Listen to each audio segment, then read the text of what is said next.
Kuna style mpya ya wizi hii Nairobi. Yaani kama unatembea kwa miguu, be very careful nani ako mbele yako na nani ako nyuma yako. Sasa unaona hawa wanaume wawili and then kuna hawa mademu wawili wanatembea tu kwa miguu. I'm sure wametoka shughuli zao, kila mtu ako shughuli zao. But sasa hawa wanaume ni wanajifanya ati wanapiga story. So they are killing the pace. Yaani ile mwendo wenye alikuwa anatembea nao wanaanza kufupisha, ndio hawa mademu wakuja wafanye nini? Wawafikie. Sasa hawa mademu ndio hao. Unaona mwendo imeanza kupungua kabisa. Mimi nikasema acha ni warekodi tu kwa sababu watu yafaa mkuwe very careful kabisa cause kuna ukora, kuna majambazi wanatembea huko. Unaona mwendo inazidi tu kupungua.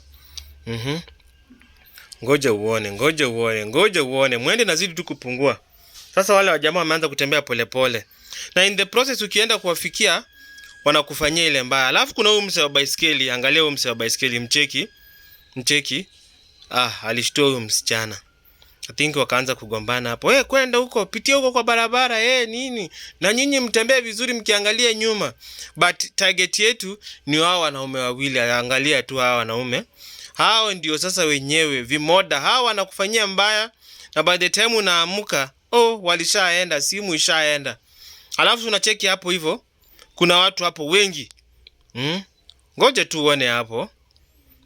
Mademu walifanywa mbaya manze. Kai.